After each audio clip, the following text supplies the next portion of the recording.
Hello, everybody. Welcome to ICC's Banter Blitz.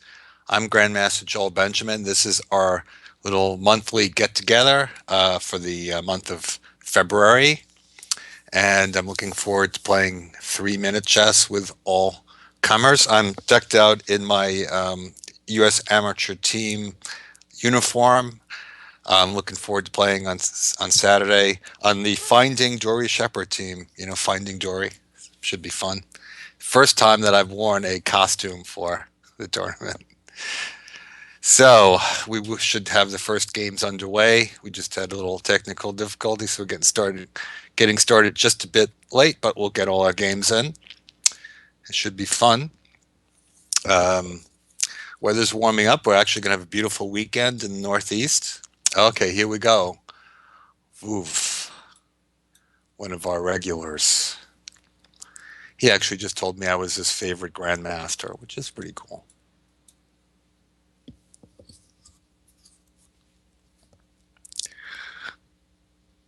So E6 is that's somebody's kind of offering to go into a Dutch. Check. I'm in check already. Of course, Bogo Indian is one of my own favorite openings. He's using a little psychology.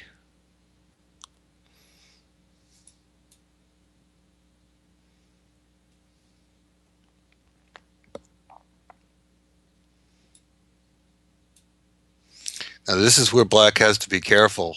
Yeah, because if you wait too long on that, then white moves the bishop, and then the bishop on b4 is in danger of getting trapped. Like once white castles, then the bishop can move away. But this is why black tends to play queen e7 to defend the bishop, and then knight c6, because then then if white tries to take with a queen, there's a knight e4 move when white's not castled, and then white has to give up a pawn. Some people do that on purpose, but you have to give up a pawn. Whereas here, white can take with the queen and put the knight on the much more active square of c3. So black is still playing for this e5 idea. Of course, the knight won't be kicked back from c6, but on the other hand, because the knight isn't on c6 when he plays e5, I don't really have to take that. I can just leave that there. And so I think that I probably will do that. I'm going to actually start by normally, the first thought would be put the rooks in the center, but I'm going to actually start by defending that pawn on c4 in case a knight comes out and attacks it. I think that would be pretty useful. For instance, knight e5, the pawn is defended, and then maybe I'll even just kick the knight back, and now I start thinking about where my rooks go. That is actually one of the hardest issues in chess. The opening is very often, not that difficult. Okay, I think I can just go straight f4. Why not? Maybe try to load up on the king side. You develop your knights, you develop your bishops, castle. Very often that part is not that complicated, but knowing where to put your rooks, sometimes it's not just where you put your rooks, but what you do after that. Whether you find a plan for it to make sense. I don't know. Okay, since I've already have f4, and I'm gonna shift to the king side, but it certainly makes sense to put rooks on, let's say, e1 and d1.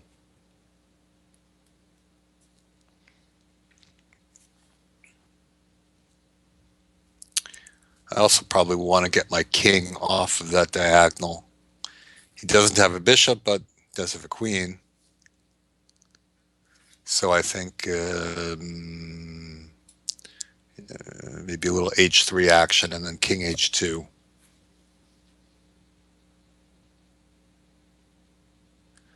The thing for black is it's hard to place the pieces. It's a little bit like a King's Indian. Black has a structure. He often gets into King's Indian after giving up the center with e takes d4.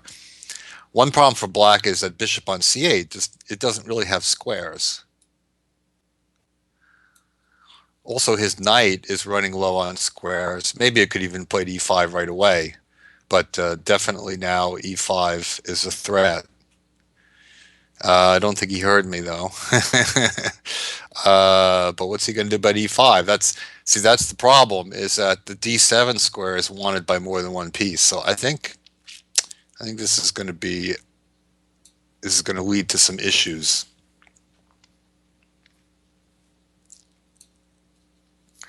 Unless black has, I don't think no, it doesn't look like he has any special move planned. That's one thing I liked about the move f4 to make his knights uncomfortable. Yeah, it's possible that king h2 wasn't actually great preparation for to play g4, but okay. I could play bishop f3 and not win a piece, but probably just roll. No, I'll just take the piece. This seems like what one is supposed to do. Yeah, that's the best way to do it. So now he actually gets, well, actually, yeah, I can't. I have to go king g1. Queen takes pawn, and now I have to make a couple of accurate moves. Oops. Okay. Yeah, actually, he's getting some compensation here.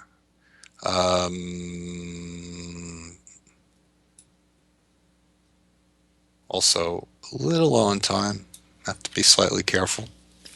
Attack the pawn in f7, and then maybe knight f5 if he defends it. If he doesn't defend it, I guess I take it. Uh, okay. All right, let's take. That's a check. And save this rook. Missing anything? No, I don't think so. Trying to chase him around. And what next? Maybe push my e-pawn. I don't think he can really threaten anything. Well, threaten knight d3. Yeah, knight d3 he could make the threat out of that. Oh, it's queen on queen move, isn't it? All right, so I'll just take. I only noticed that. Well, I mean, my queen was defended, so I could have gotten by without moving that. All right. Let's just take push knight d3. Let's just go forward. Kick. And now there should be some queening tactics coming into play. Normally that's how it goes.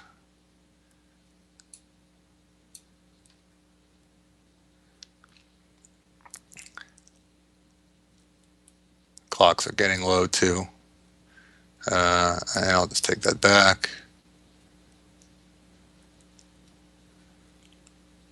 And that's where I want to go.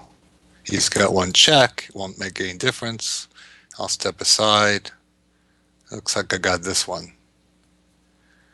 Yeah, that showed like a basic problem with the cramped position. That's what it means to really be cramped, is when you don't have squares for all your pieces. And that's a typical problem in that type of position for black, is that d7 is often wanted by three different pieces. And this is duo. See if he's ready to answer the call. The bishop, bishop needs to develop. And the knight on f6 might be kicked by e5, and knight on c5 might one day be kicked by b4. So it's like nothing can get truly comfortable. All right, so I believe from that flag that my opponent is Scandinavian. I don't know the difference between the flags, but I'm playing a form of Scandinavian, although I think maybe you have to take with the queen for it to officially count as Scandinavian. Not that I'm a big expert on this opening.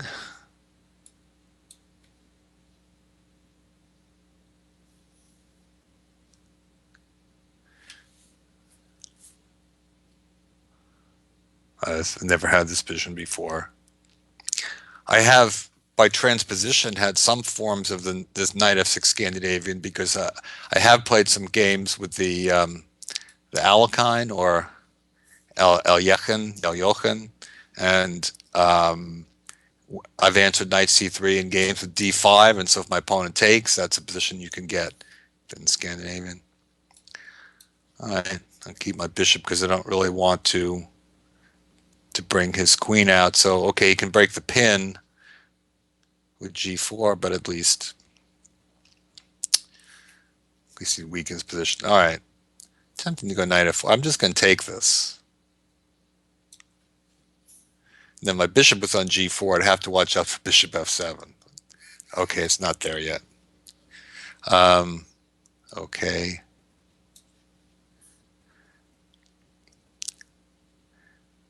Now, in some cases, when you have a pawn structure like this, the bishop on b3 can be permanently stuck there. Okay, I don't think that will happen here, but white has to be a little wary about it. But he has moves, a4 and c4, so he can really kind of get it out. All right, so I'm just castling before we do anything else. Bishop f4 and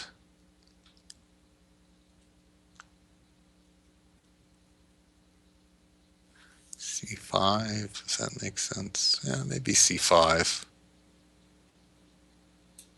It's not as aggressive minded move as it might look, because one of the ideas is it stops d5. I was looking at d5 for white and thinking about c6, but I'm kind of stopping it with this move because I threaten c4. So it's sort of trying to stop white's plans by a threat of my own. But this is the issue with the double pawns, that normally you would be able to play, c3, and the bishop can always come back. And in this case, not so easy. Now you can try to move the knight and get something in the diagonal, but yeah. Okay, so c4. All right, so that I guess, well, maybe I just push. Maybe I just push and try to keep that that bishop boxed in. Kind of interesting. See how that shakes out. I mean, that's one of the first things I noticed about the position with the bishop on b3 and the capture on c3 is that, well, it's a potential strategy to try to box that guy in. Okay, so c3, he's creating a possibility of coming out, and I could keep a pawn on b4, but I think I'm just going to take it because he's going to have to use a little time to recapture, and that will give me an opportunity to do something, get my knight into the game. Hmm.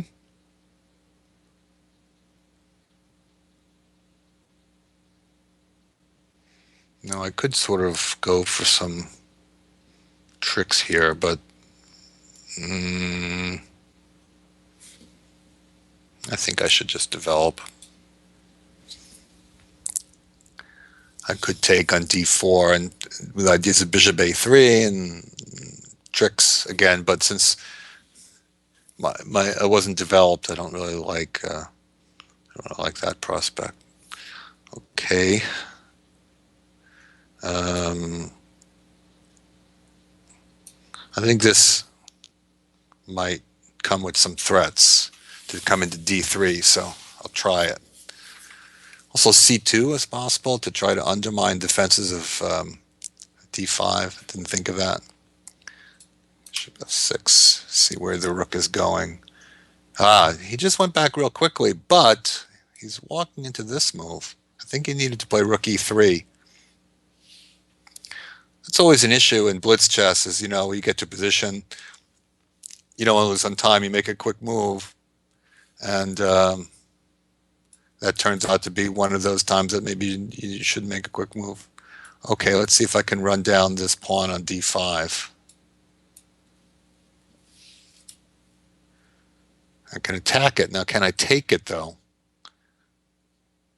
I haven't entirely worked this out, but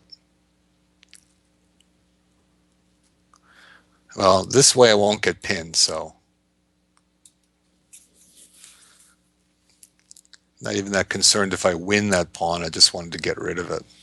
And now, okay, technical situation. Trading should do the job, so just get my rooks into the game. Okay, kick you back. Have to be a little careful of my bishop now, but I don't think my queen is really going to get anything happening to it.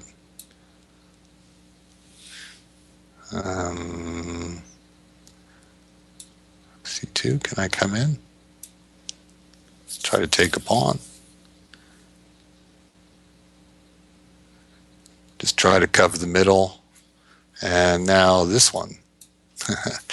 Sneaky, that's what I wanted. Duo is running out of time, and also this knight seems to be dropping. I can take it with my rook. You could try a5 here. Okay, take with the rook. G5, okay, just move my bishop. Now that's not hanging, and it's simple.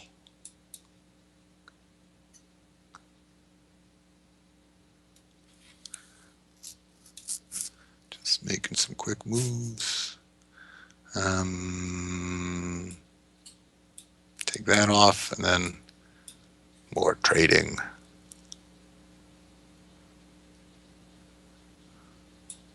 More trading. I think that was an offer you couldn't refuse.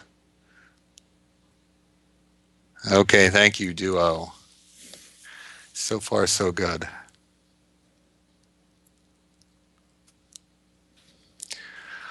Okay, another regular here.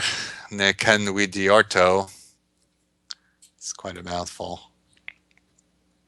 It should come with a pronunciation guide. So we have a Slav. This. Okay, I'm going to play this trendy G3 move.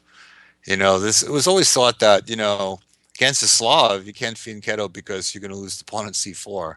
But as I've often said on ICC broadcasts, nobody cares about the C4 pawn in the Catalan position. They're happy to give it up. So that's how chess works these days. Okay, so he's just digging in the center. And what am I going to do? Am I going to play E4? Yatza Serwan used to play this kind of setup occasionally for white. Rook E1 is a bit of a safety first move. Maybe not such a good move, but I just had the feeling that if I played E4, he might take on C4, and then knight takes C4, then pin me. Probably was silly to worry about it, but okay. I may just be simplifying a lot here, but we'll see. Well, I definitely am simplifying a lot, but whether it's going to work to my benefit or not, no, we'll see. Yeah, well, obviously my rook move comes back, but the thing is, the bishop it may not be very good on b4 because it might be a target to be attacked if it ever comes back to if he ever. Well, now it's hard for him to get the move c5 in, but you can see like right after my next move that it wasn't necessarily a useful tempo. That's one of those things that sometimes when you attack a piece forced to move, you're technically gaining a tempo, but if it doesn't improve your position, it might not be useful. I think he actually would have been better off with the bishop on e7 in that position, and then I wouldn't be able to move my bishop to this square. So now I'm getting the the d file. So position with only one open file, I'm taking it, and he does evict my bishop. Rook d7. I could play rook d7, but it's a little tempting. I'm just going to go back. See how he's going to organize against that move. Interesting. C6 takes rook c8, but I don't have to take it right away. I think I'll just defend it because I think he's going to have trouble defending the c6 pawn and the a pawn.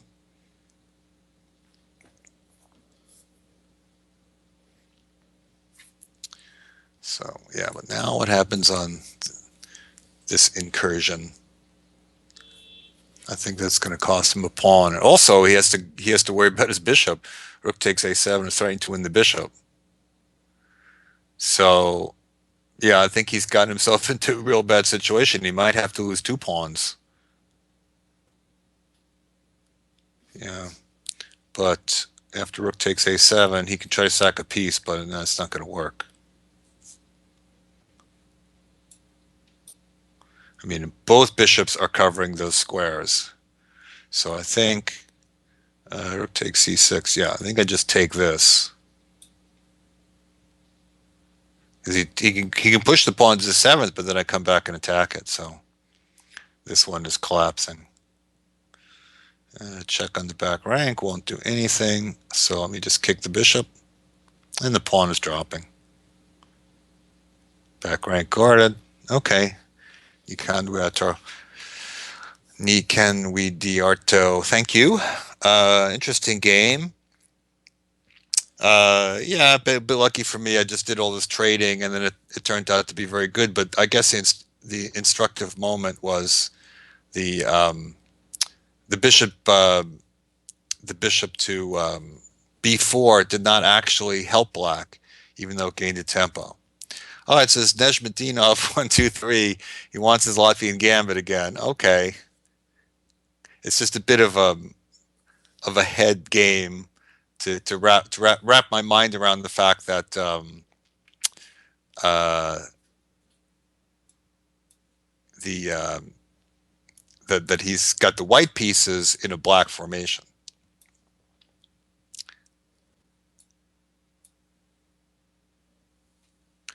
So bishop e7.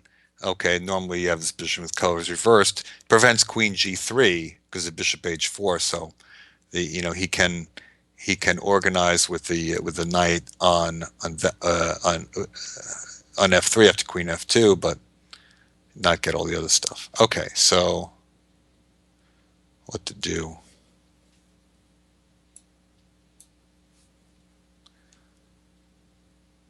Just gonna develop some pieces, I guess. Maybe f6 can come in.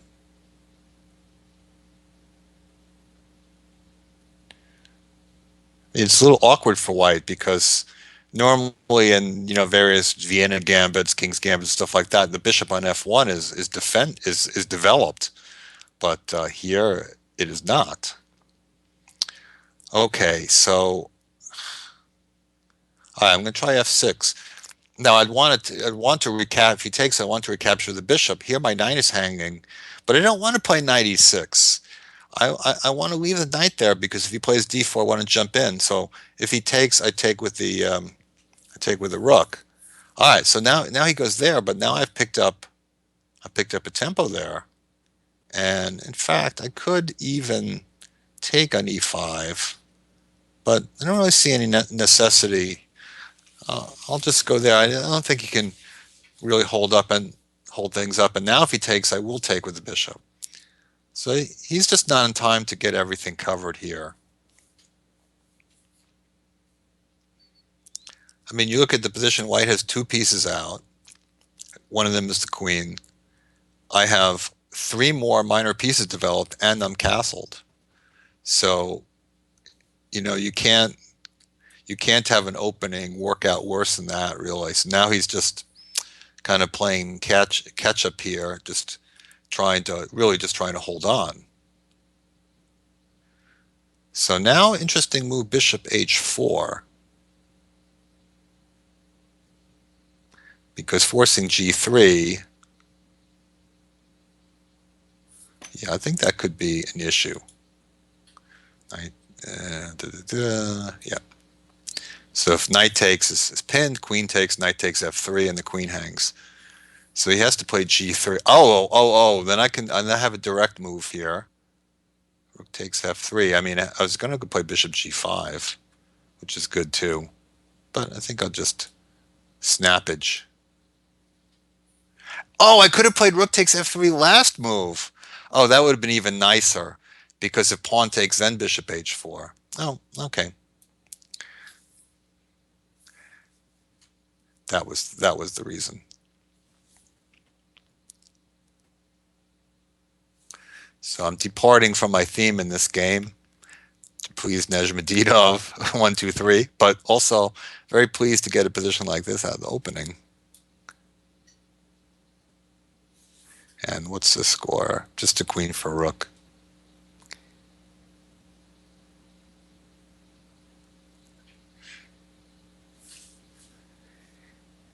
D2.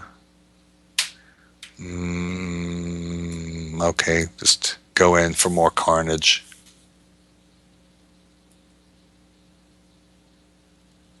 Just play for carnage.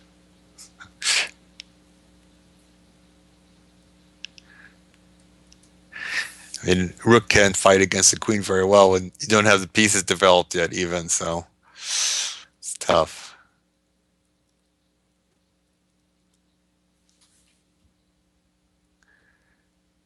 B3, all right. Hakasito. That should be slightly awkward for white. The king has to go to the back rank, I guess. Oh, well, this will finish in style. Clang! I don't have my sound on, but if I did, I would hear the clang from that move. All right, thanks, Nejmadinov 123. I will get back to the theme now. But that game, yeah, I don't know. I just don't understand. I honestly don't understand why anyone would want to play the Latvian Gambit. I mean, now with all my experience, I see that. I mean, I used to be very dogmatic about a lot of openings. I have an open mind about giving pawns for play, chess a practical game, and all that. But I don't understand when you're black, you play a gambit where you start by opening your king. I mean, f5 is not a move that aids development. Unlike d5. D d5 you gambit a pawn in that way. But white takes a pawn on e5, and I feel like you're playing catch up. So I don't really understand it. But whatever floats your boat. So Ears, another regular, he likes these kind of modern defenses, and usually in my themes I'm playing some weird first move like b3 or a3 or whatever, and then he usually plays some weird move to kind of out weird me. But so far none of my moves have been weird at all. But then again, he's playing a kind of modern defense in a fairly conventional way. The bishop e2, by delaying the development of the knight, it kind of discourages a lot of these truly modern approaches, like that one, for instance. White's able to really grab the center with c4, and the bishop on b7 tends to get blocked out. But knight d7 and e5 is an interesting way to play for black, and Alex Shabalov once played that against me in a tournament game in Edmonton, actually, in Canada, for that matter. Um, but yeah, bishop b2 cuts down on a lot of the unorthodox ideas that black might have in the modern slash Peart's defense.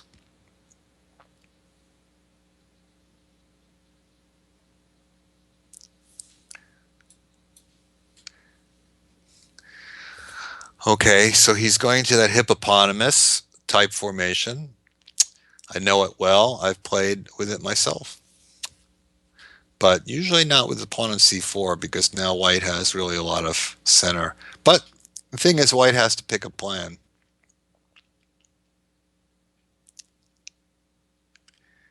Okay, so what am I going to do? Maybe, well, queen d2 gives me the option of playing bishop h6. I mean, he can stop it with h6, but then can't castle. So he has to make a decision whether he wants to stop it or allow it. If he allows it, I think I'll do it. It's not really such a clear-cut thing, because when you trade those dark squared bishops, very often, in fact, anytime you play bishop h6 or bishop h3 or any move like that to trade off the bishops, there's often a counter strategy of placing your pawns to attack the center on the color of the missing bishop. So, for instance, if black plays something like e5 and d5 happens as an answer, then he's kind of happy about the bishop being gone. All right, his last move was knight e7. He goes back to knight g8. This is unacceptable, ears. You're not going to get away with this. I cannot let it happen. What am I going to? Okay, I'll start with h3. I'll wait a little bit. Maybe decide he wants to put the knight on f6, but he could have put the knight on f6 2 moves ago. Queen e7. You want a castle queenside? I don't know. Okay. Well, I'm just going to start throwing pawns up. H6, yeah, okay. Just could have played h6 2 moves ago. So you want to go knight f6. Um,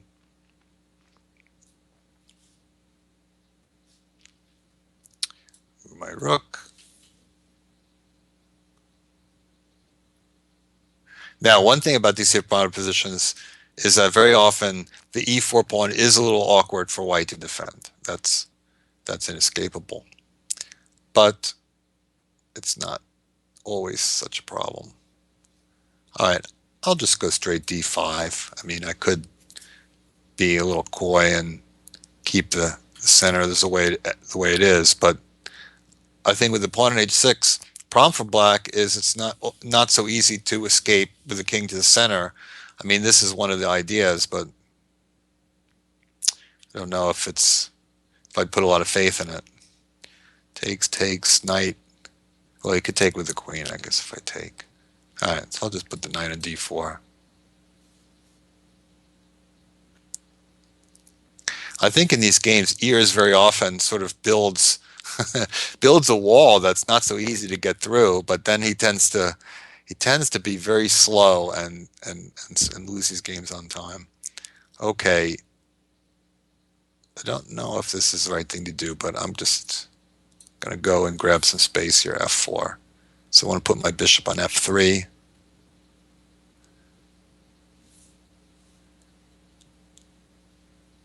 Really grab some space. Possibly he should have taken on d5 at that moment. I would have had to take back with the e-pawn. And now something should be coming. e5 tactics. He said, watch that d takes e6 and e5.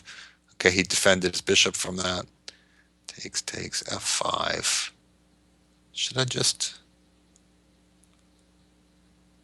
Yeah, I'm just going to plow in now. He doesn't have his rook centralized. I could just keep the space advantage, but I'm going to go for this.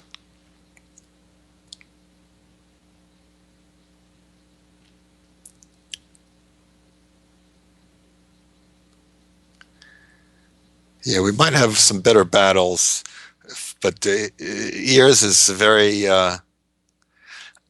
very slow with the moves. Oh, he's counterattacking c4. Okay, that was a good idea. Usually I don't want to give up this bishop, but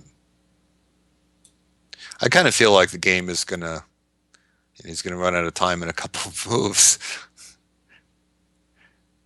Just when it sort of gets interesting. 2 second, 2 second increment is not going to be much help in a middle game. Ears, come on, man. Oh, okay. Well, that was kind of interesting. I would have liked to see more of that. You're welcome, Ears.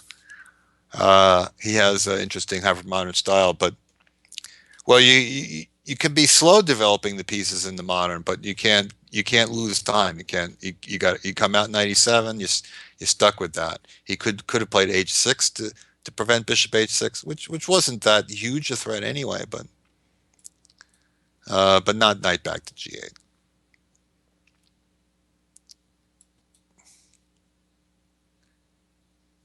So here we have bishop mate, and I do not believe I've ever played bishop mate before. I think he's new to the show. Maybe he's played some other Banter Blitz, but I have not played against him. Okay, so this is sort of interesting.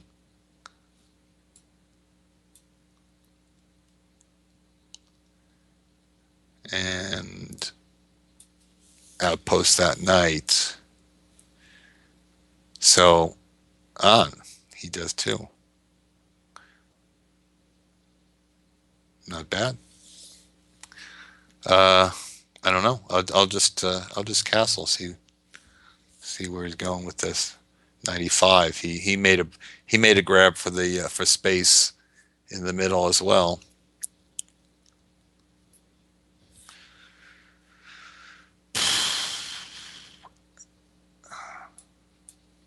Not really sure how to recapture there, but I guess I guess I wouldn't mind too much trading those bishops because it's bishop around his king.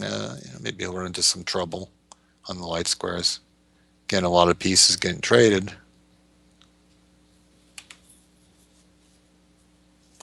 But will another pair of knights be traded or not?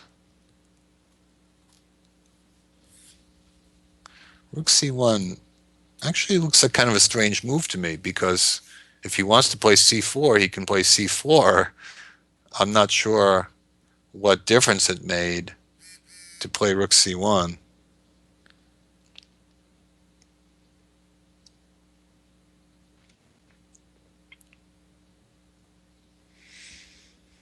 Hmm. It's a position I can play. I have a choice now. I can play with a knight or I can play with a bishop. All right, I'll just be very conventional and play with a bishop.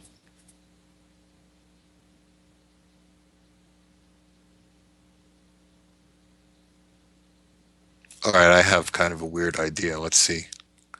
Let's see if this works.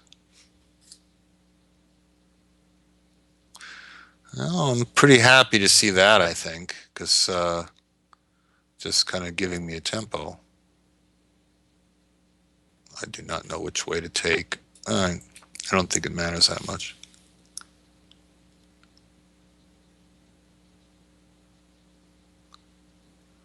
But see, now he gave me the seventh, this D file, and now the seventh rank. So another game where trouble is caused because of the D file. Now, yeah, well, I was going to say that I don't want to take it because it's a D file, but I have a plan against that. If he takes a D file, I'm going to play Bishop D2. Well, the thing is, he's Bishop Mate is playing this very passively. He's really just his strategy has really just been to trade pieces and to just kind of hang on, and that's a losing strategy. Even against a high rated player is not going to give you very much.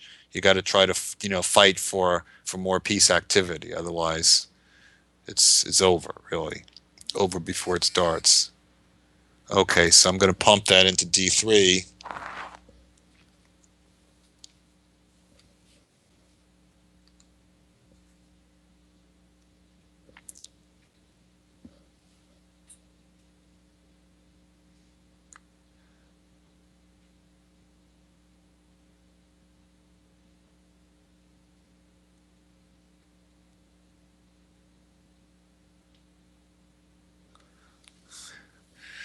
Sorry, I got a request for a play date, which I had to turn down.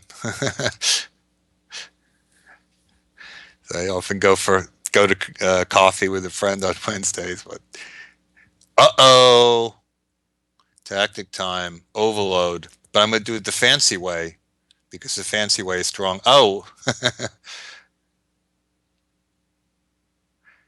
oh, I was not expecting that message, Bishop Mate. But thanks for playing. Hmm. All right. So far, so good. But there could be some tough challenges. Jay Russell too, and he is another player that is fairly regular to my banter blitz sessions.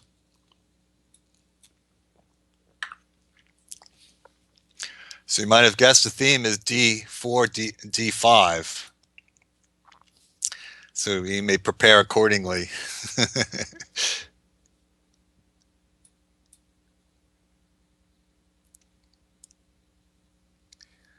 All right, well, the G3 worked so well the last time. I mean, it's a move that's became very, suddenly very popular on the grandmaster level. But I think that it's one of those things that in the traditional books, that's not something that people are used to seeing. So probably club players, get very confused. Like this method doesn't look very promising for black to me because, first of all, this, attacking with d5 and c5 in the center so quickly with black is very often, not a very successful strategy anyway. But here he's also lost a tempo within the c pawn. So this seems like it's a good chance something could go wrong. Also, I have the old idea of just stranding the bishop. Knight b5, he can go c4. I could have tried knight b5 last move.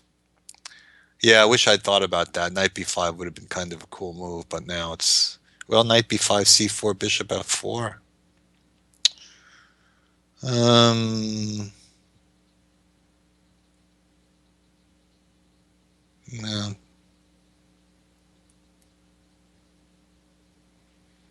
Hmm. Yeah, I feel like there's something pretty strong in this position that I may be missing.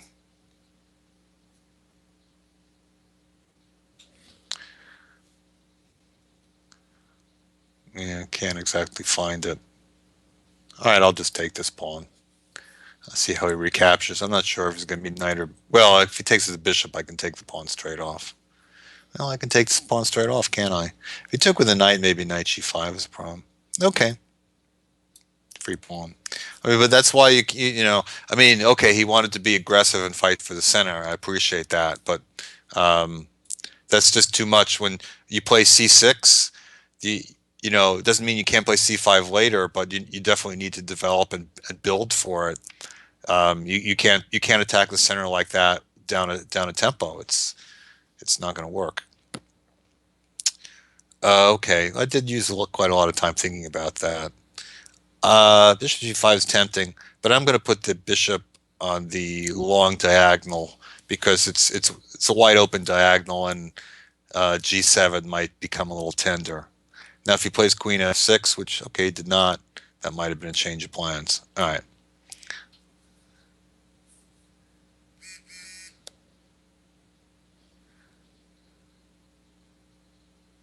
Yeah, problem for black is pawn down. Also not so easy to develop. Knight f6, I'm going to take it. So that's why he does that, which probably is the correct decision. Not good move. It's going to make it harder to exploit his lack of development. All right. Yeah, I guess he's going to start to catch up in development. Oh, and I think he needed to take the opportunity for knight f6. I think now I'm going to go here, and now I'm not sure he's going to get the knight out. Rook takes c8 is also in the air.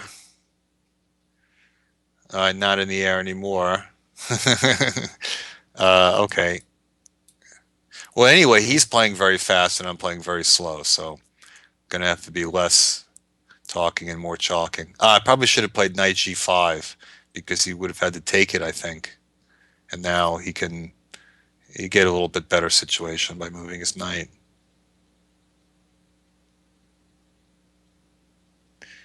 Okay, I'll trade. I'm a merchant.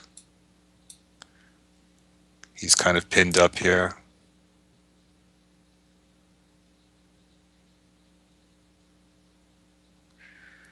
Okay. I'll take the pieces.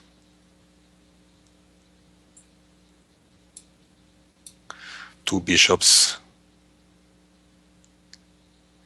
He does get a bit of counterplay with rook c2, but there's no way that could be enough.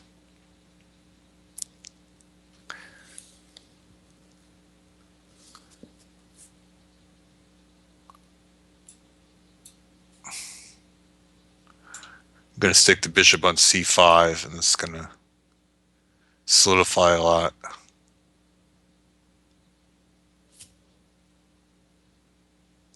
Okay, well, and I'll keep the c pawn if you let me.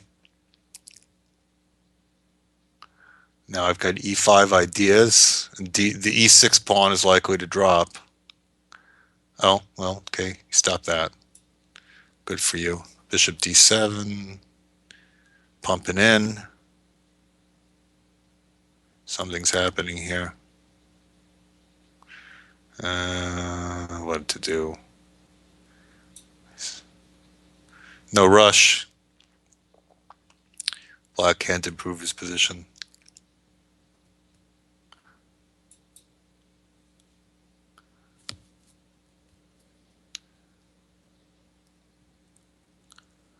Maybe bishop b6. Oh, well, that's hanging.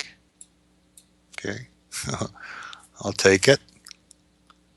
I'll take that. I said it was hanging. All right, thanks, Jay Russell, too. There's aggressive and oh in the center, yeah, that's good, but you know, the timing has to be there. Um, gotta be consistent with your moves. Cap 78 red. I believe I've played him before as well. I get a lot of say smart c4. The move I feared. The move I feared, but it's really just a, you know, pattern attack, isn't it? Again, you know, position you get from the Carakan. So, all right, can I take this pawn on e4? Is it worth thinking about it? Yeah, why can't I take this pawn on e4? I'll do it.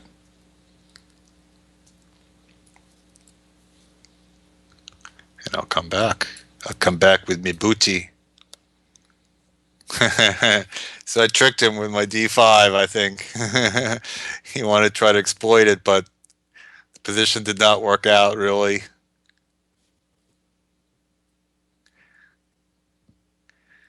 So now how to go? I don't know if it's really worth trying to develop my bishop outside the chain, because sometimes it could be stuff on this a4, e8 diagonal. Hmm. All right, I'm just going to get castled. And then, ooh, well, I was just going to get castled, but isn't that hanging? Ah, bishop b5. I thought about playing a6. Maybe I should have played a6.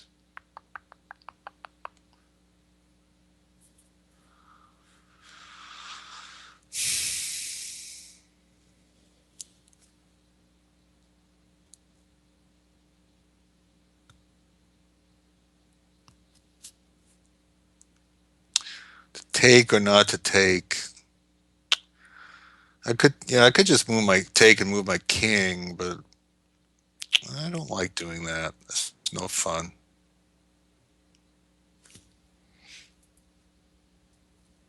Hmm.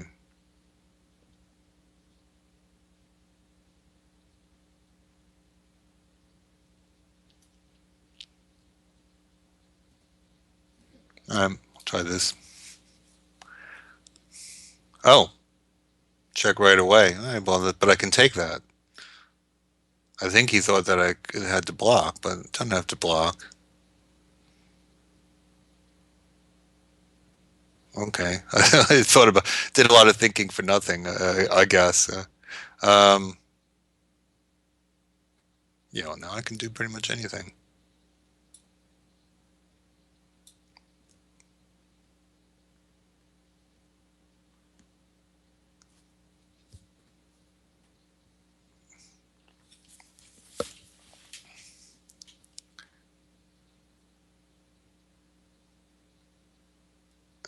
Okay, all right, okay, better castle out of that.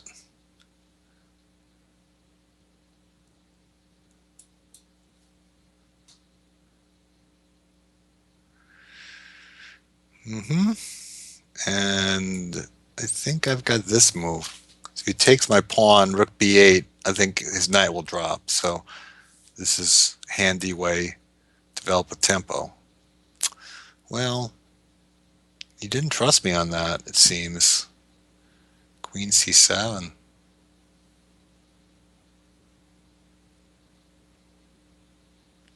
Okay. Well, Cap 78 red does have a big advantage on the clock, so maybe that will be a factor. He could have tried Queen C7. Maybe I'd have to give up to give up a rook for two pieces. But now this is just a piece of resistance.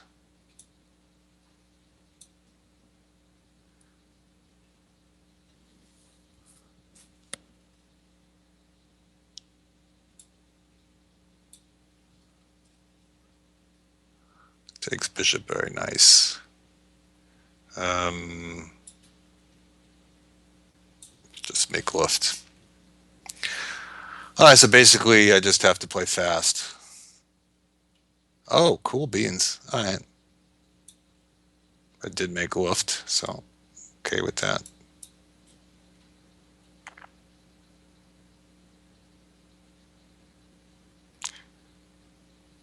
Don't really anticipate running out of time here. Bishop E3, okay.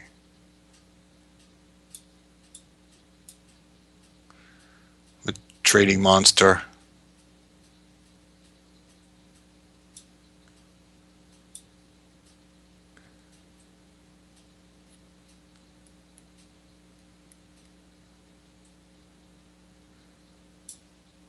Trading monster. Trading monster got a trade. Okay, trading monster got a trade. Trade. Trade, I say. Trade. You will trade.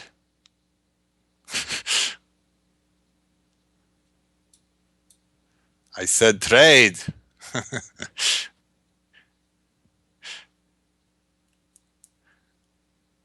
Ooh, nice one. I didn't anticipate that move. He pinned me. Threw me for a loop for a moment, but now I'm back on message. Back on message. Back on message. Trade. I defended my queen.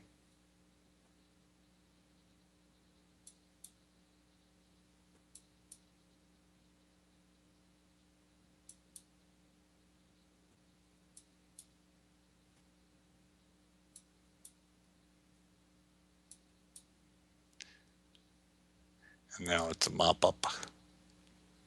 Trade. So you get ahead, you trade. That's how it goes. Okay. Thanks, Cap 78 Red.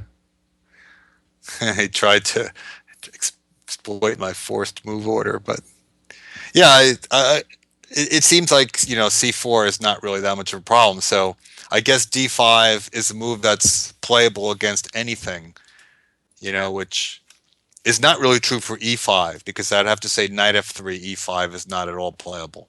Uh-oh, he's getting all Gambit on me.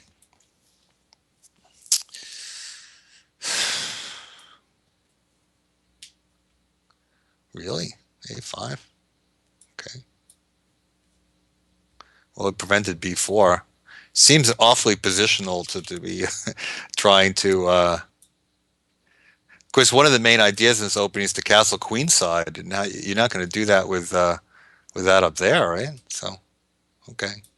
Seems like black doesn't really have two tempi to expand to invest in that, but we'll see. I mean, it looks like, well, he's not exactly getting the pawn back. He's got B7 hanging. Well, he's not concerned about that. Well, this is H3 hanging. That's true.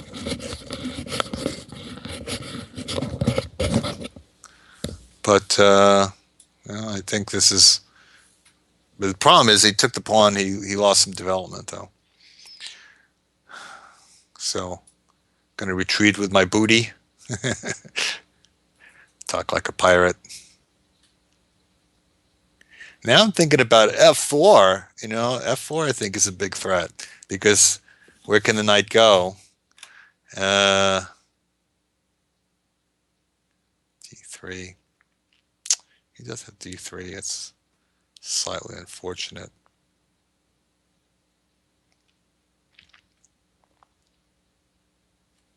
I'll do it anyway.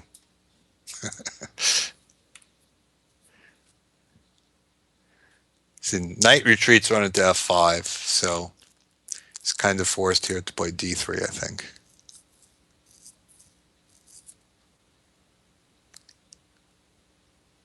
And then I think I might just take it. And then I think f5 could cause problems, or maybe just to check on, well, check on c6, he can interpose. So.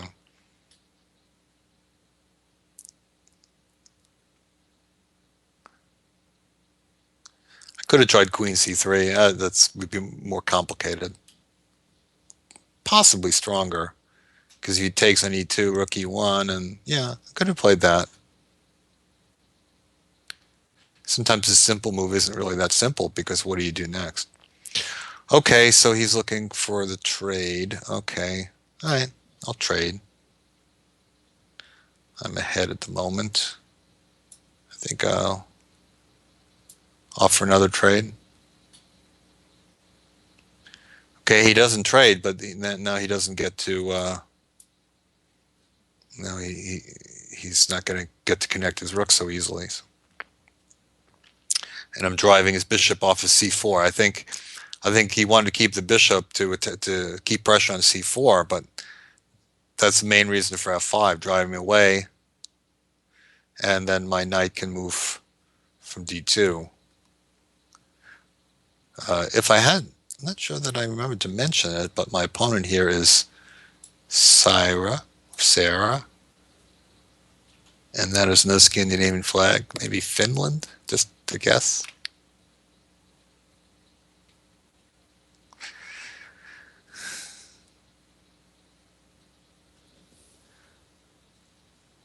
So I'm thinking this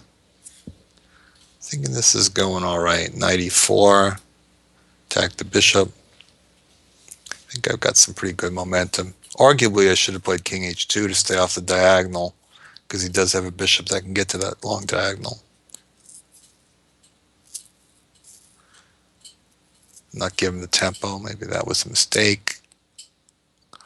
Oh well. So what? If he moves the bishop, do I want to go f6 here?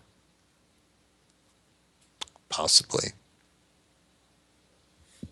I'm going to say yes. Other good moves too, but I think this causes some problems, because I have a nice Zwischenzug here. This check. Well, I mean, I think it should lead to something, because in this position, possibly I should have played rook e1 first. Now I'm thinking about it. Well, but in this position, his back rank is very, very weak. And his, yeah. But I don't think he can. I don't think he can really hold the back rank. I think I can even just take that bishop. I think we got a fantastic finish here. If I take this, and then rook f1, how does he defend rook f8? His rook can't get back to the back rank. His knight can't do anything useful. That's it.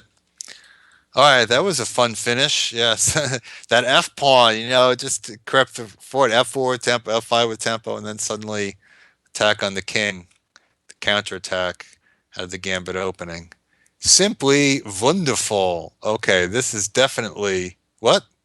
Oh, black disconnected. I was gonna say a new opponent, completely new, and then it didn't happen. All right, maybe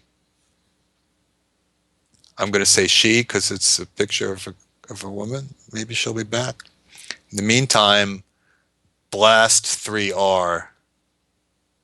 Blast 3R. Okay, you're up.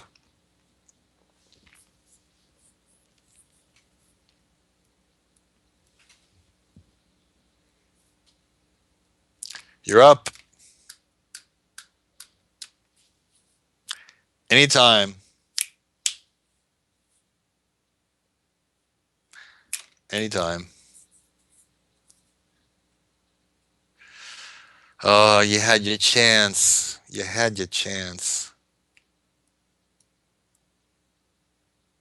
You never know when you're going to get another one. All right, Dynamo. Back to the good old US of A.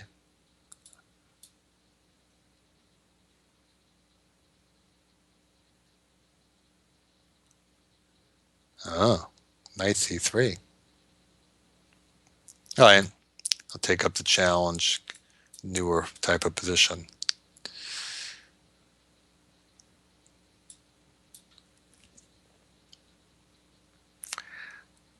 I remember writing something about this opening once because I my first book, which was written way back in the 80s when I was, just out of college, called Unorthodox Openings, and I tackled a lot of strange ideas like this.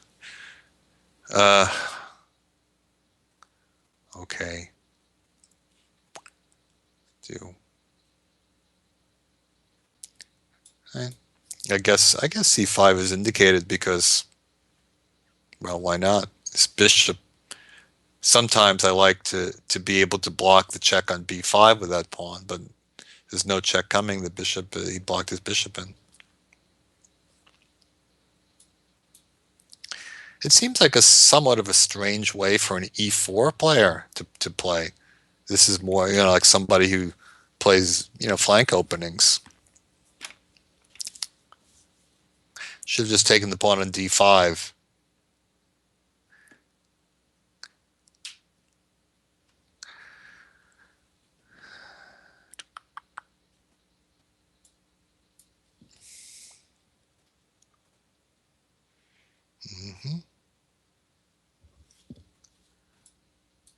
I'm going to laugh in the face of H5, metaphorically, because, yeah, normally I don't like to do this move when it can be taken, but in this case, if he takes the knight, his knight, the only square is F1, undeveloping, and really no good place to go from there. So, yeah, I kind of like this transaction, I think, and then I can develop my bishop. My dark square bishop still isn't doing all that much, but get some space. Actually, knight f5. Knight f5 was possible, but I think that maybe if I could take it and he might lose the pawn. Yeah, okay, I think I'll just castle kingside. Sometimes, it's nice to have flexibility in what's, where you can castle, but the flip side of that is that sometimes you just end up using a lot of time thinking about it. All right, so throw the pawn up to b5. Now it's true that the way the pieces are right now, it's not so easy to play c4, so I don't know if that's going to happen so easily, but keep the knight from c4. But I think that white has a bigger problem in castling because he castles on the king side. That's weak, but I don't see queenside castling as a viable option. It's hard enough just to get the queen off the back rank.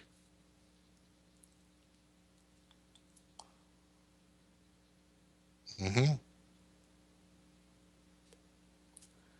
Um, the only thing I was thinking about is whether I should go one box or two, but I decided to be bold and go two because it at least gives an indication of coming storm with g4. hmm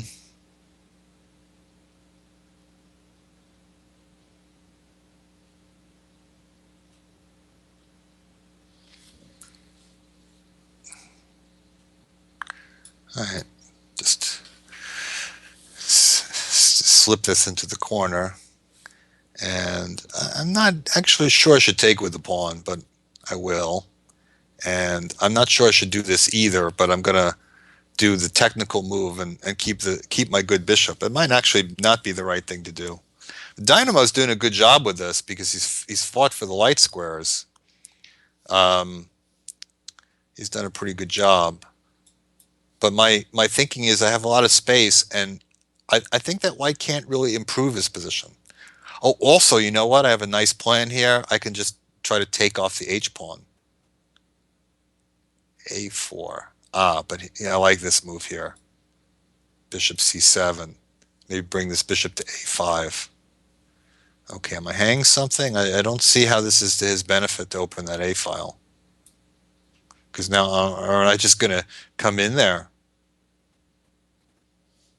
What's he going to do about that? I wasn't even doing anything on that side of the board. But I did have a plan, maybe rook f6, queen f8, and take off h6. That was a real plan. Yeah, okay. I guess I should defend that pawn. King e2. But how do you defend this one?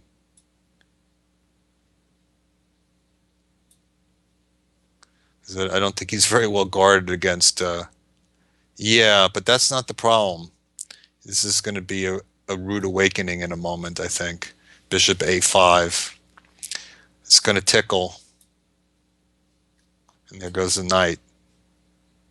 It's not just the knight, but also he has to worry about getting mated.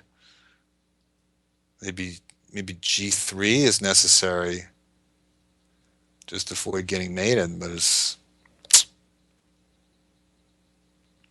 I might even have a way to force mate.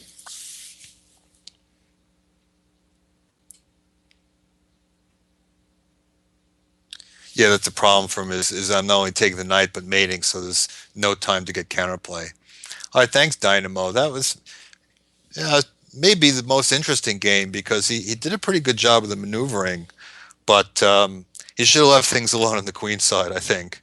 Sometimes you can't afford to open too much, when you don't have space.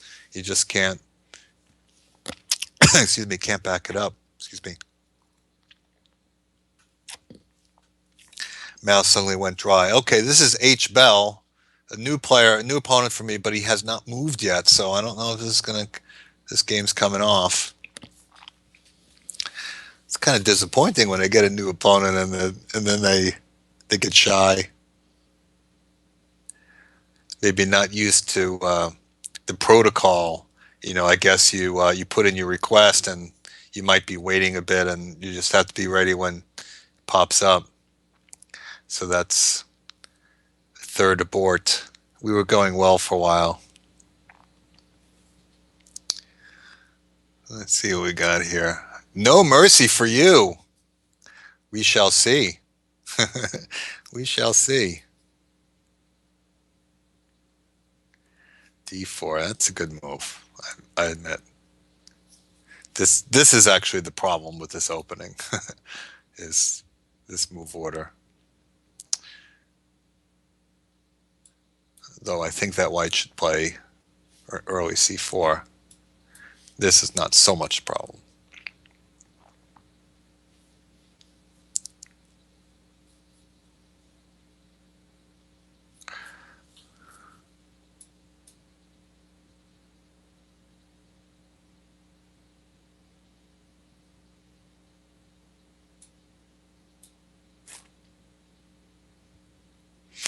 It's very much like a Alekhine or Alekhine, this method of playing for white, a classical variation.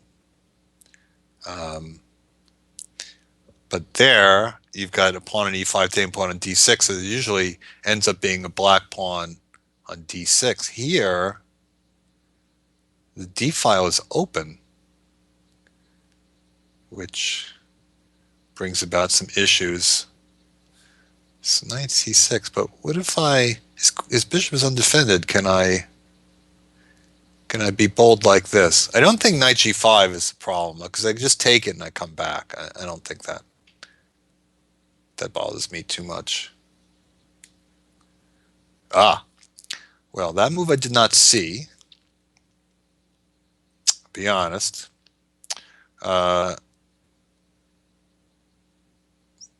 Double attack. Yeah, I don't really want to give the b pawn, so I'm gonna take here. That gives me time to play knight c6. I think that should work out well, and then he has to really worry about the d pawn, and I will take it without mercy.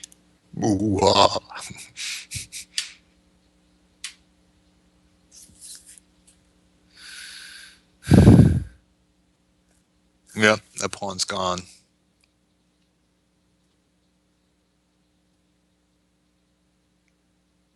Yeah, it's funny how that worked. It's just a setup for white that just with the d file open, he was not in time to be defending the center. Sometimes you need to play knight d2 early so that the other knight can come over to defend. Mm.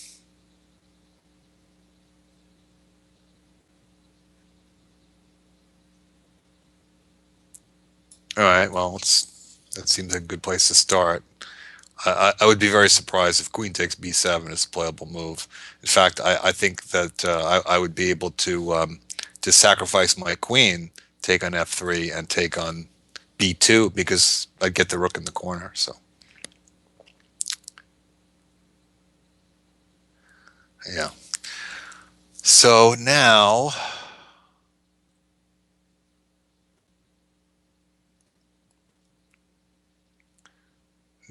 what? Where to go? Should just take his rook. Well, I don't really fancy playing that position with the two rooks against the queen. This my position isn't. I don't feel like it's solid enough. But 93, that's a good move actually. It's a good move. Hmm. I could use a good trick here. E6 takes. Yeah, I don't know exactly what to do about this. Okay, I'll move my queen somewhere. Yeah, yeah, because now I'm noticing that the b pawn. How do I defend the b pawn? I don't want to give that.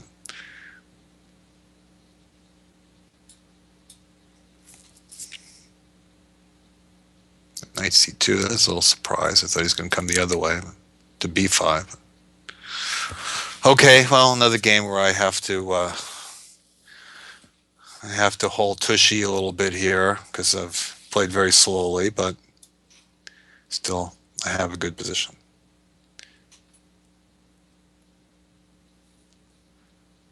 Up a pawn. It's a good decision on his part, unfortunately. I was hoping to close the d file. Now I got to think some more. Now I got, you know what? I'm gonna forget about the b pawn. Yeah, okay. Um, now what? Luft. But now, okay, now I'm not winning anymore. Yeah, I'm just simply not winning anymore. That pawn has disappeared. Now, will he show mercy? Is the question. Yeah, maybe I didn't need to move g6, but I was a little concerned about the file. About about the d file in the back rank and stuff. Okay, this is 20. I'm really, really, really low on time now. So this is going to be a little challenge. A little challenge. Queen and knight combination. They always say it's so good. Let's see. Knight versus bishop ending will be interesting. Possibly good for me. All right, so past d pawn. Try to queen it. Let's see. Let's see if we can. Not going to be easy to stop. Should I play d3 first? Probably. Yeah, well, that's what happens. You get low on time.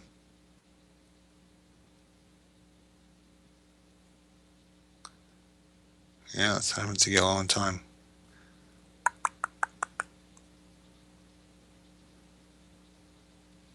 What? He resigned? What?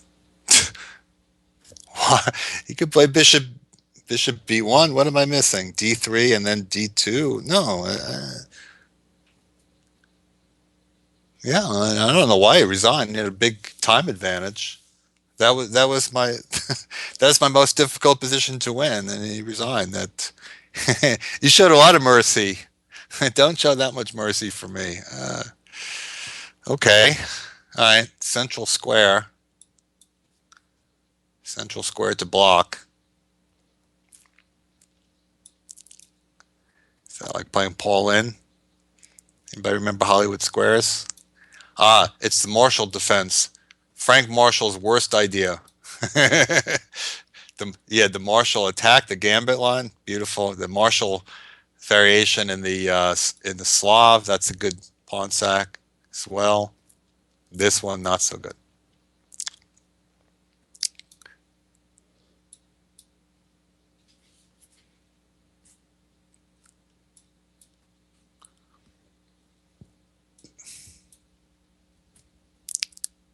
I have a friend who always liked this.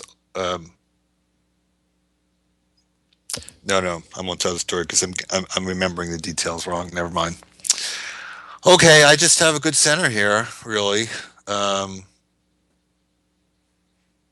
just doesn't feel like black has a lot of pressure on it. It's kind of like a Grunfeld gone wrong.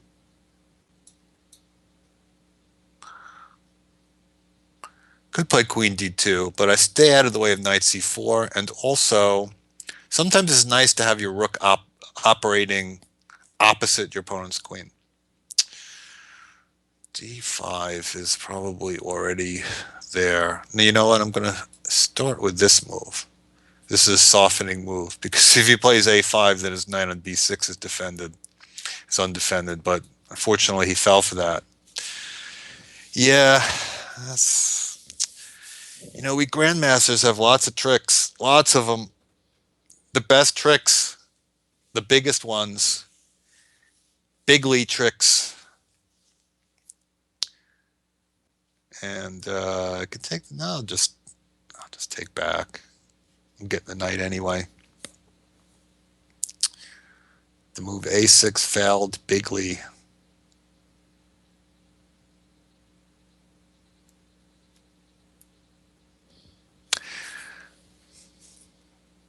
Yeah, the games have been a little too smooth this week. Usually, usually I've run into some trouble by now. Maybe someone's lying in wait for me.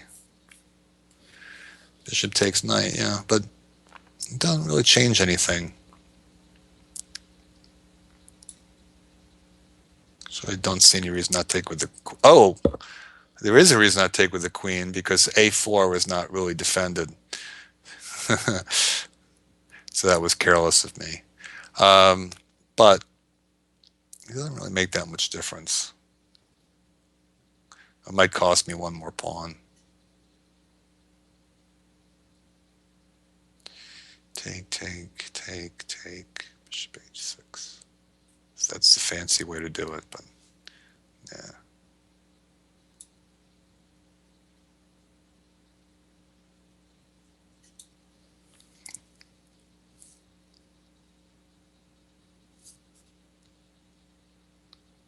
It's interesting. Bishop takes c3. I could have also taken the knight on b6. Would have been possible as well. And then he has two different pieces hanging.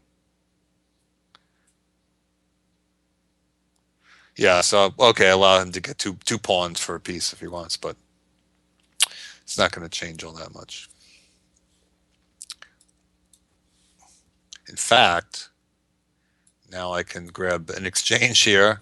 So that's a rook. That's significant difference. So I think it's going to sting a little.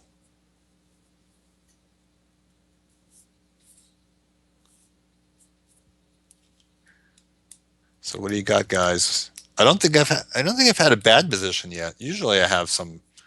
Usually I have some really bad positions. Sometimes I manage to. Oh, I don't know how that's going to work. I don't know how that's going to work. That's just going to lose more, isn't it? Not losing more material. Okay. Yeah. Hmm. Okay. X circle gets a square.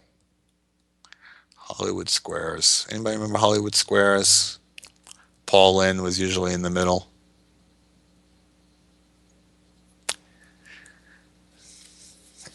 Yep. Dating myself.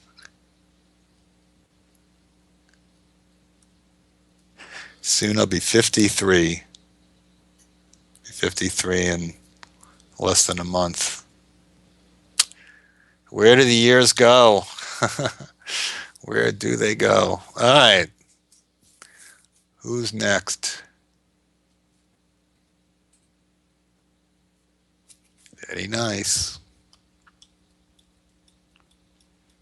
It's going smoother. I think the games are going faster than usual, huh? Until now.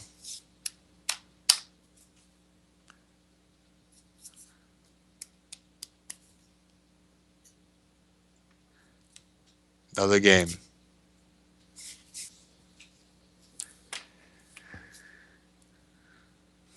All right.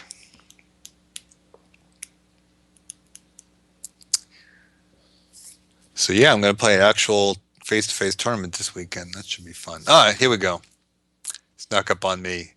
Dan 910712 Tango Niner Bravo. Ah, what does he want? Benko Benoni? Old Benoni. Old Benoni. Fascinating. Okay. Old Benoni.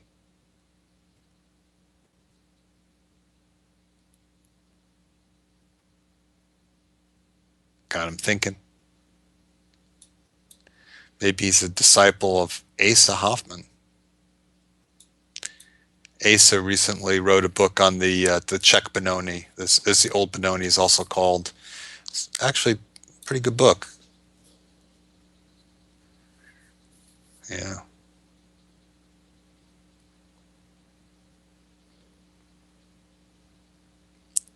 Yeah, actually that's maybe a pretty good response to what I'm doing here.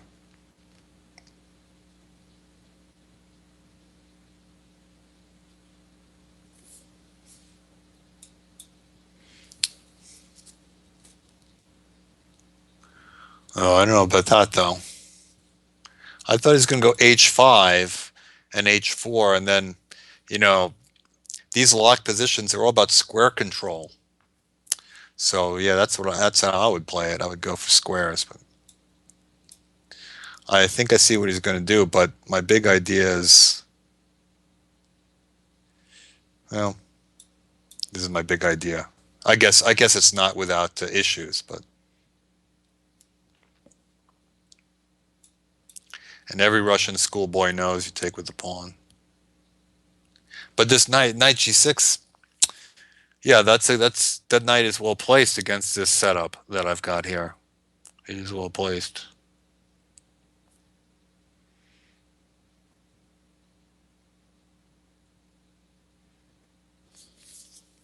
You don't really like the pawn on H3 now so much.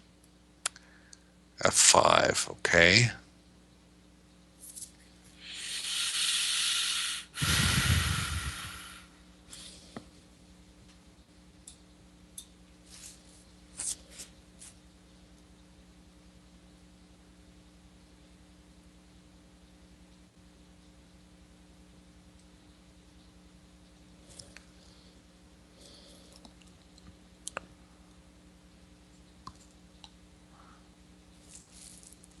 Yeah.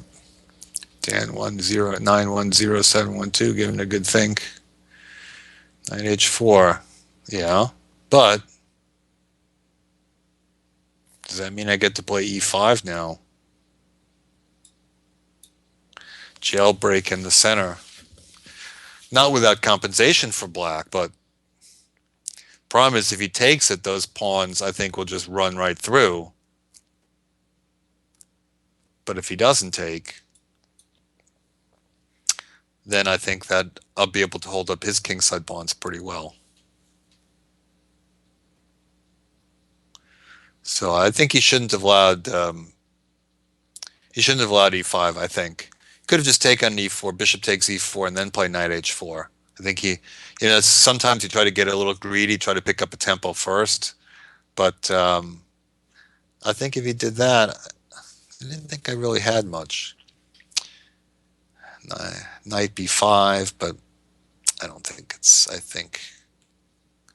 don't know. I think maybe I should just play this. I thought the bishop on C8 is stuffed. Or maybe I could have waited on that move, but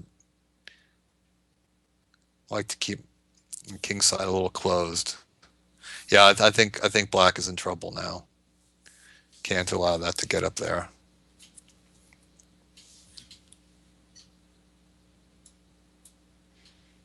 Yeah, I'm going to be able to use the G file. Queen come to D3, F5 is going to be hard to defend.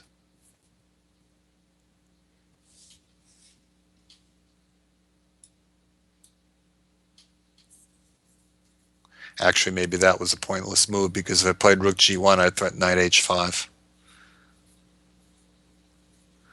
But I don't know that it matters that much.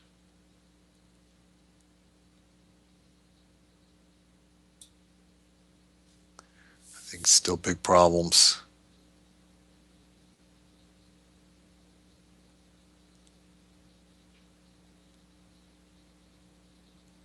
And you can't go to F6 with anything. Yeah, well, okay, I was definitely inaccurate and but now I can just move the queen back. I could just move the queen back. Now knight h5 is on. He forced me to come back to this good idea. Yeah, well, Dan had a little momentum going, I think. He had a pretty good opening position. I used a lot of time. Ah, I missed that move. Kind of dopey. Yeah, kind of dopey. Uh, okay, what about this move? Try to put that on g5. He has knight g4 check, but it's not mate.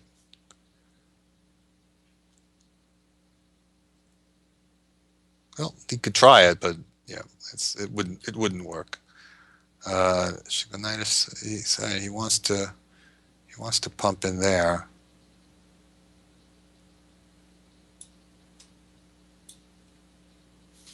So it prevented him from going knight h5, knight g4.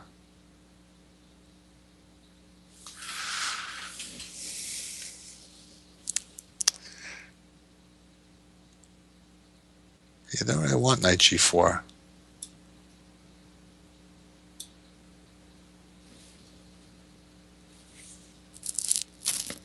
Interesting. What's going on with that? Take.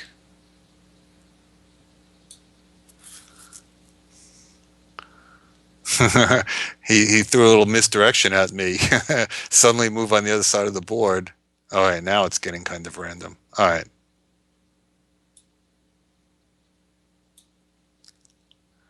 Take that pawn on h4 if I can.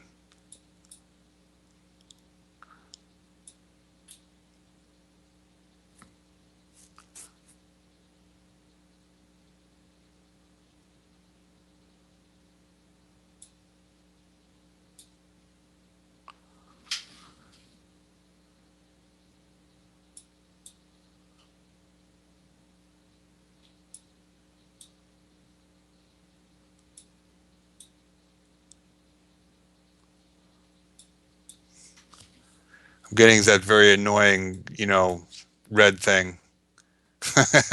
That's telling me I'm about to run out of time. I do not find that helpful. I guess there's probably a way to shut it off, but like I said, I do not find it helpful at all.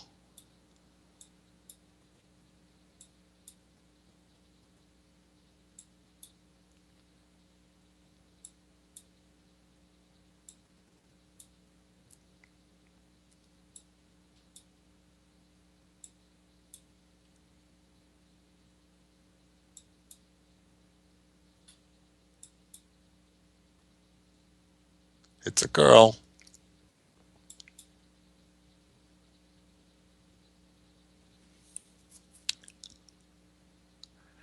Dan did get a lot of quick moves in there. I will give him credit for that. All right. Well, I think I got a little complacent once I had a winning position, but you get the pawn d6 like that. It's just, yeah, it's just over. Black girl, you can't move anything. So some interesting pawn dynamics there. Okay, Sachin 007.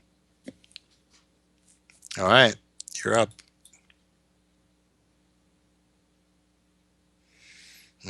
Soul the Rage, the bishop f4, Jobava.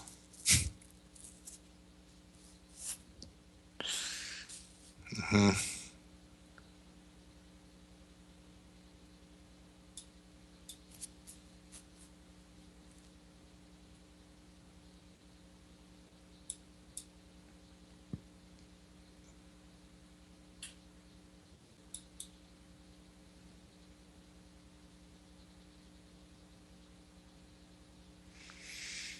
Yeah, it's not the most exciting opening in the world, I have to say. It's what a lot of people are doing these days.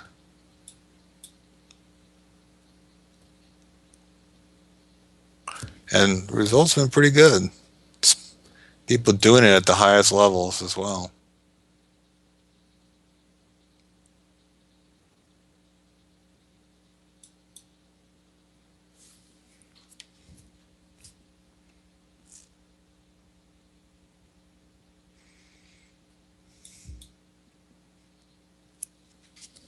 I think I almost played King F8 there, but I got the king far enough to register. Okay, now what?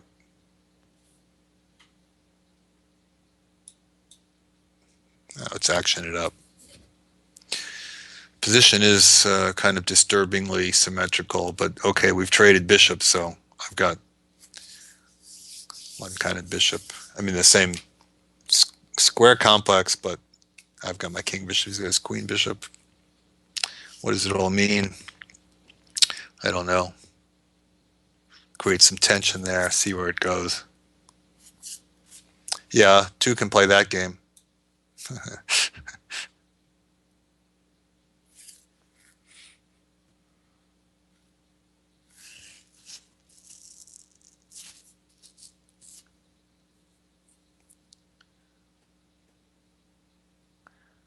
I somehow feel like my bishop is a little bit more useful to what's going on now, but I don't know. Like now my knight, this knight's coming into d3.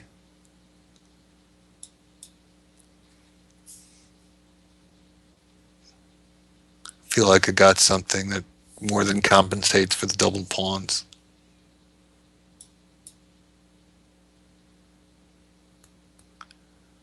But maybe he can consolidate a little bit.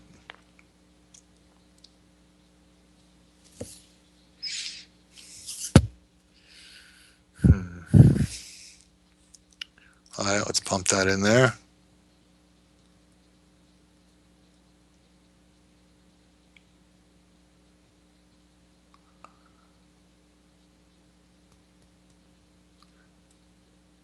Something's happening.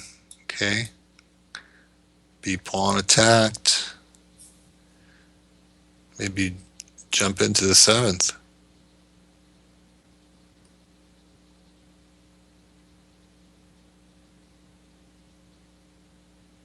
Jump around.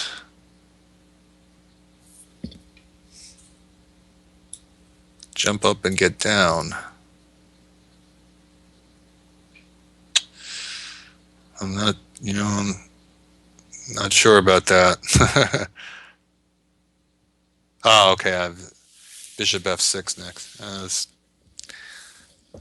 wondering if I was trapping my rook. Maybe I should play bishop f6 first. Yeah, I'm actually creating some tactics here for him.